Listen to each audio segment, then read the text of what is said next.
Welcome to Teaching with Technology. I'm Ruth Gregory, and here I'm sitting with Dr. Keegan, who's one of our instructors here at WSU in the College of Veterinary Sciences. Today he's going to talk a little bit about how we use technology to bridge the gap between theoretical studies and actual clinical rotations for his veterinary students.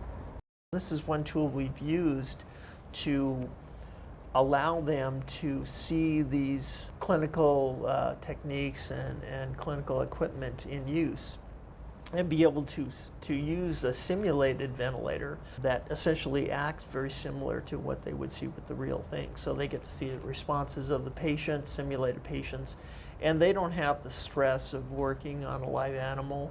And they get to see this not just once, they get to see it as many times as they want to run through the simulation. So the chances for them to practice are much greater. One thing really cool about this tech project is that you actually made this yourself. Yes. This is a simulation of a mechanical ventilator that we developed in the late 1990s and kind of have been working with it since. And it's a screen-based simulation, and it simulates a mechanical ventilator that we use in the anesthesia service here at WSU for our animals.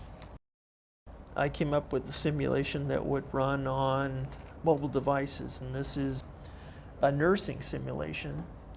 And so the idea with this is you would type in the student's ID number, and that would log it. So this way we know everybody is doing it. So what the app will do, in addition to displaying waveforms like we have in the earlier ones, this one ties it to an individual student, and we can not only tell that they've done it, but we can tell how well they've done based on their responses. So what's going on with this one? So this one is the electronic fetal monitor. There's two traces on here. The top one is fetal heart rate, and the bottom one is maternal uterine contractions. So there's a contraction there, the patient is having a contraction, and then the baby's heart rate is responding to that contraction. A nurse or an obstetrician can look at these electronic fetal monitoring traces and tell things about how the baby's doing and things about how the mother's doing.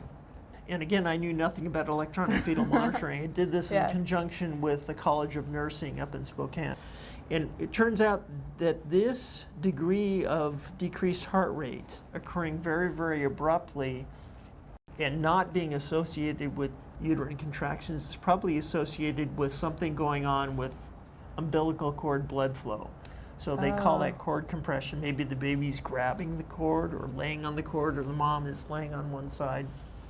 So one of the treatments is to reposition mom and see if you can relieve that pressure, and then it would change. And we'll show you what happens when we go through this. What you can do is you can go into the module questions here, and it will ask a student a question: what's the most likely cause of the decelerations?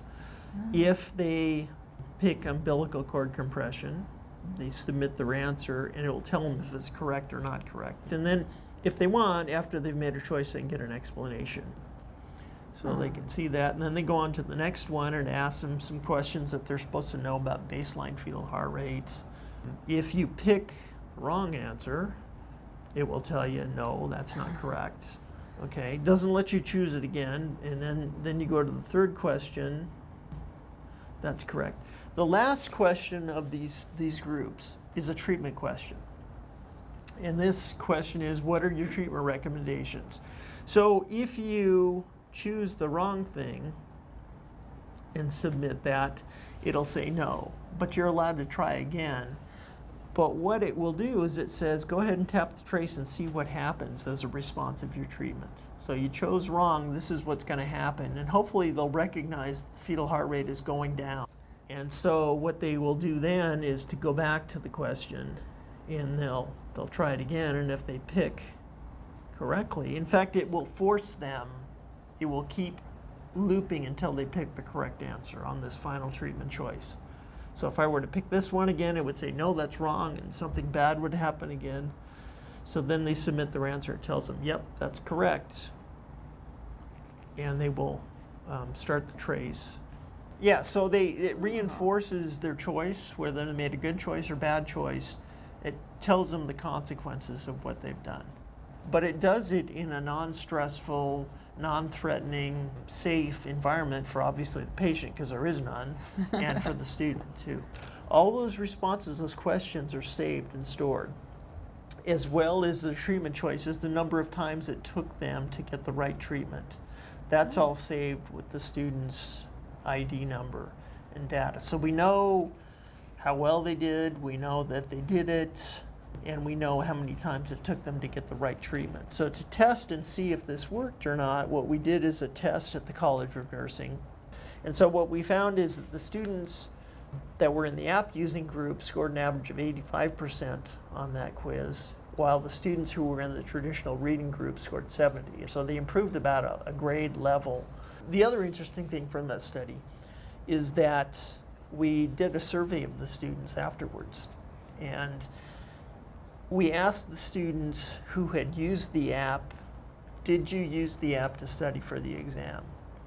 And all of them, without question, said yes, we all used it to study for the exam. So they obviously, that tells you right there, they thought it was kind of valuable and helpful.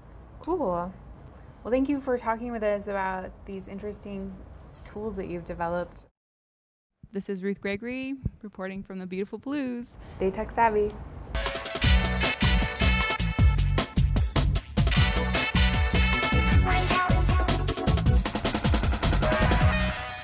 Today we're going to be talking with Dr. Keegan, one of our instructors in the College of Veterinary Clinical Sciences? College of Veterinary Medicine. College of Veterinary Medicine. I'm just started that again.